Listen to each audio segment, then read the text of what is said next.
Hello guys, welcome back to my YouTube channel bet classes by Sunita चौकसी।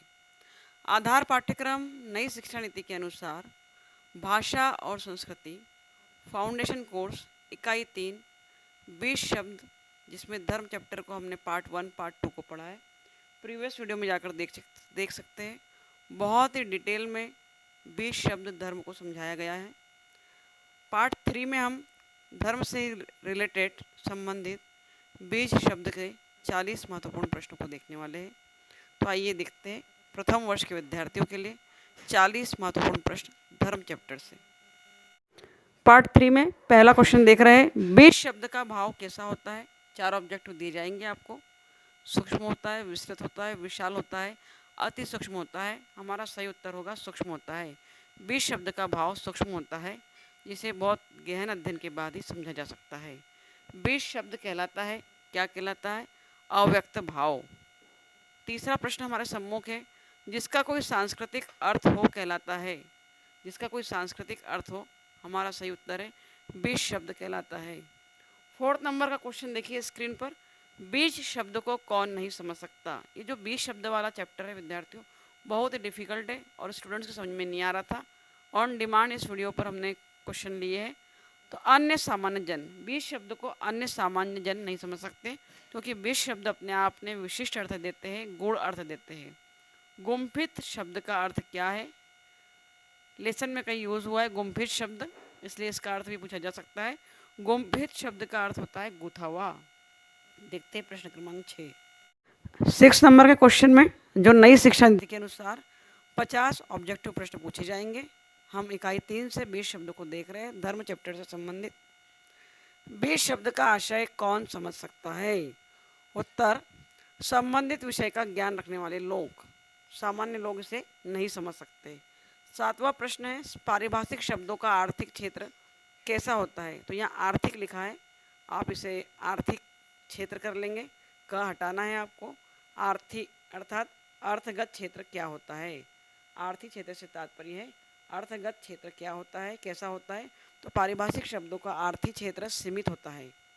पारिभाषिक शब्द कौन से होते हैं? वे शब्द जो एक परिभाषा में बंधे हो, अर्थात किसी विशिष्ट क्षेत्र से संबंधित हो, पारिभाषिक शब्द कहलाते हैं। देखते हैं इसी सीरीज में 8वां प्रश्न। 8वां प्रश्न जो कि नई शिक्षा नीति के अनुसार बहुत ही महत्वपूर्ण है। पारिभाषिक शब्द के अलावा और भी कौन से शब्द हैं जो किसी विशिष्ट ज्ञान के क्षेत्र में प्रयुक्त होते हैं। पारिभाषिक क्षेत्र को हमने समझा था, लेसन में जाकर देख सकते हैं। तो विशिष्ट ज्ञान के क्षेत्र में पारिभाषिक शब्द प्रयोग होते हैं। और कौन से शब्द प्रयोग होते हैं? तो उसका उत्तर होगा 20 शब्द। 9 नंबर का प्रश्न देखिए, मनुष्य की सुविधापूर्वक निवास हेतु सेवा भाव से जिसका निर्माण किया गया है वह क्या कहलाता है। ऐसा प्रश्न पूछा जा सकता है। तो हमारा सही उत्तर होगा धर्मशाला। देखते हैं अगला प्रश्न क्रमांक हम 9 नंबर। 10 नंबर का प्रश्न आपके समूह से नोट डाउन करिए, लिख लीजिए। सम्राट अशोक ने द्विभाषी शिला लेख कहाँ और कब बनवाया था। यहाँ से द्विभाषी शिलालेख की बात कर रहे हैं हम विद्यार्थियों, सॉरी शिला नहीं, द्विभाषी शिलालेख। सम्राट अशोक ने द्विभाषी शिलालेख कहाँ और कब लगवाया था, प्रश्न पूछा जाएगा।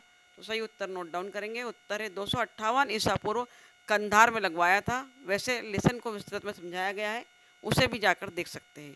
11 नंबर का प्रश्न आपके सम्मुख है, जिस स्त्री के साथ पुरुष सम्यक सामाजिक रीति रिवाज का पालन करते हुए जीवन व्यतीत करता है वह उसकी क्या कहलाती है।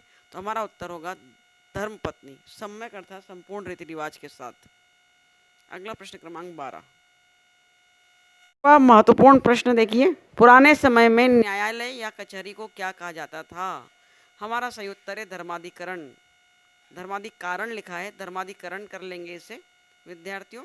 और 13 नंबर का प्रश्न आपके सम्मुख है, प्राचीन भारत में राजाओं के पास प्राकृतिक आपदाओं से प्रजा को मुक्त कराने हेतु विशेष संचित धनराशि रहती थी, उसे क्या कहते हैं। तो विशेष संचित धनराशि जो रहती थी प्राचीन समय में राजाओं के पास, उसे हम धर्मकोश कहते थे। प्रश्न ये भी पूछ सकता है कि धर्मकोश किसे कहते हैं। तब उत्तर होगा आपका, प्राचीन भारत में राजाओं के पास प्राकृतिक आपदाओं से प्रजा को मुक्त कराने हेतु विशेष संचित धनराशि होती थी, उसे ही धर्मकोश कहते हैं। देखते हैं प्रश्न क्रमांक 14। 14 नंबर का प्रश्न, लंकेश्वर रावण किसके भक्त थे। उत्तर, भगवान शिव के अनन्य भक्त थे। 15 नंबर का प्रश्न, धर्म की शुरुआत किससे होती है। मनुष्य से होती है। और 16 नंबर का प्रश्न, धर्म की परिणति क्या है? तो धर्म की परिणति ईश्वर में है। देखते हैं प्रश्न क्रमांक 17 को। नई शिक्षा नीति के अनुसार ऑब्जेक्टिव पैटर्न पर 50 क्वेश्चन पूछे जाएंगे भाषा और संस्कृति हिंदी में।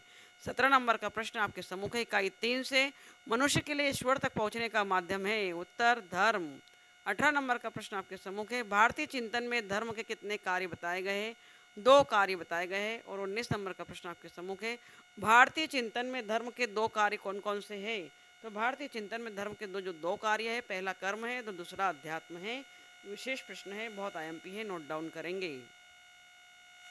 BA, BSc, BCom, BBA, BCA, बीएचएससी प्रथम वर्ष के सभी विद्यार्थियों के लिए फाउंडेशन कोर्स इकाई 3 हिंदी से हम देख रहे हैं 20 शब्द धर्म चैप्टर पर आधारित 40 महत्वपूर्ण प्रश्न, जिसमें 20वां प्रश्न आपके सम्मुख है। धर्म शब्द में निहित संस्कृति की धृ धातु किन अर्थों में प्रयुक्त होती है?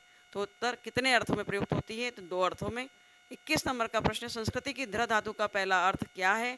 2 अर्थों में प्रयुक्त होती है। पहला अर्थ है धारण करना। 22 नंबर का प्रश्न आपके सम्मुख है।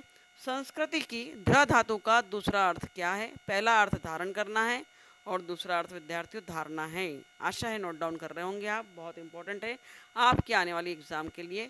देखते हैं अगला प्रश्न क्रमांक 23। 23 नंबर का प्रश्न आपके सम्मुख है। धर्म का पहला चरण क्या है? हमारा उत्तर है समाज के सापेक्ष मानवीय क्रियाकलापों, संबंधों, आचार विचारों, व्यवहारों को धारण करना धर्म का पहला चरण है। याद रखेंगे, समाज के सापेक्ष मानवीय क्रियाकलापों, संबंधों, आचार विचारों, व्यवहारों को धारण करना धर्म का पहला चरण है। 24 नंबर का क्वेश्चन है हमारे सामने। धारणा के बाद किसकी स्थिति आती है? धारणा के बाद निर्वेद की स्थिति आती है। विद्यार्थियों, यह भी प्रश्न पूछा जा सकता है कि निर्वेद का अर्थ क्या होता है? तो निर्वेद का अर्थ होता है समाधि। देखते हैं 25 नंबर का प्रश्न। प्रश्न क्रमांक 25, निर्वेद के बाद किसकी स्थिति आती है? निर्विकार निरंजन की स्थिति आती है। सही उत्तर है निर्वेद के बाद निर्विकार निरंजन की आती है। और 26 नंबर का प्रश्न है, भारतीय संस्कृति में कितने पुरुषार्थ माने गए हैं?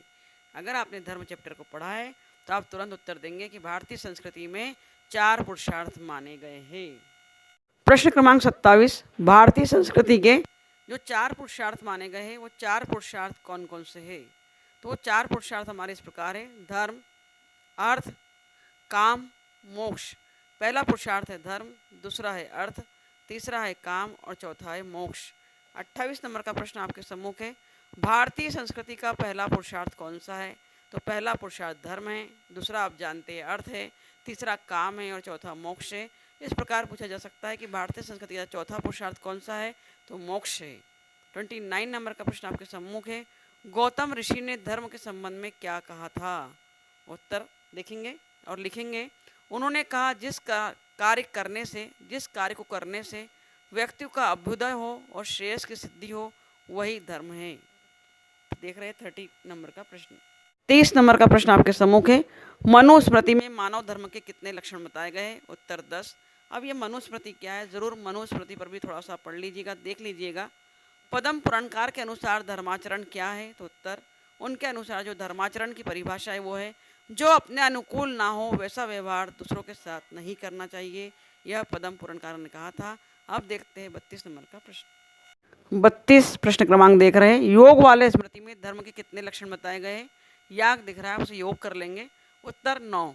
अस्ते का क्या अर्थ है? अस्ते का अर्थ है चोरी ना करना। और शौच का क्या आशय है? तो स्वच्छता है। 35 क्वेश्चन। इंद्रिय निग्रह का क्या आशय है? इंद्रिय निग्रह का आशय है इंद्रियों को वश में करना। और 36 नंबर का प्रश्न आपके सम्मुख थे। धर्मयुक्त कौन है? जो सभी प्राणियों का हितैषी है, जो सभी प्राणियों से एकात्मकता का भाव अनुभव करता है, वही धर्मयुक्त है। 7 नंबर का प्रश्न आपके सम्मुख है। वामन श्रीराम आपटे के अनुसार धर्म क्या है? वामन श्रीराम आपटे के अनुसार धर्म लोक को धारण करने वाला है। नोट डाउन करेंगे, धर्म लोक को धारण करने वाला है। 38 नंबर का प्रश्न। 38 नंबर का प्रश्न आपके सम्मुख है। यतो धर्म स्थितो जयः का क्या अर्थ है? अर्थात यतो धर्म स्थितो जयः का अर्थ है जहाँ धर्म है वहीं विजय है। नोट डाउन करेंगे, ये प्रश्न जरूर पूछा जाएगा, इंपॉर्टेंट है। दोनों ही प्रश्न बहुत आईएमपी है। नई शिक्षा नीति के अनुसार परीक्षा के दृष्टिकोण से संभावित ऑब्जेक्टिव प्रश्न आपको दिए जा रहे हैं, जिसे नोट डाउन करेंगे। 39 नंबर का प्रश्न आपके सम्मुख है। धर्म और रितम कैसे शब्द माने गए हैं? त पर बिंदी है, देख लीजिएगा। धर्म और रितम कैसे शब्द माने गए हैं? उत्तर धर्म और रितम समानार्थी शब्द माने गए हैं। 4 ऑब्जेक्टिव आपको दे देगा, विलोम, पर्यायवाची, समानार्थी, आर्थी। तो आपको लिखना समानार्थी शब्द माने गए हैं। और 40 नंबर का अंतिम प्रश्न आपके सम्मुख है, हतो हंति धर्मो रक्षित रक्षितः। हतो हंति धर्मो रक्षित रक्षितः का क्या अर्थ है? तो इसका उत्तर है, बचाया हुआ धर्म बचाता है, मरा हुआ धर्म मारता है। 40 नंबर का प्रश्न आपके सम्मुख था। तो विद्यार्थियों, आपने देखा इस प्रकार 40 प्रश्नों को, जो कि नई शिक्षा नीति के अनुसार ऑब्जेक्टिव पैटर्न के हिसाब से बहुत ही महत्वपूर्ण थे आपके लिए। अगले वीडियो में हम जल्दी ही मिलेंगे अति महत्वपूर्ण वस्तुनिष्ठ प्रश्नों के साथ पार्ट 4 में, क्योंकि इकाई 2 से 20 शब्द से धर्म चैप्टर काफ़ी बड़ा है, उस पर कोई भी प्रश्न पूछा जा सकता है। तो ये पार्ट 3 देखा, कुछ और प्रश्न शेष है जिसे हम पार्ट 4 में देखेंगे। Thank you for watching my video. Coming soon next video. Wait and watch for foundation course. Thank you.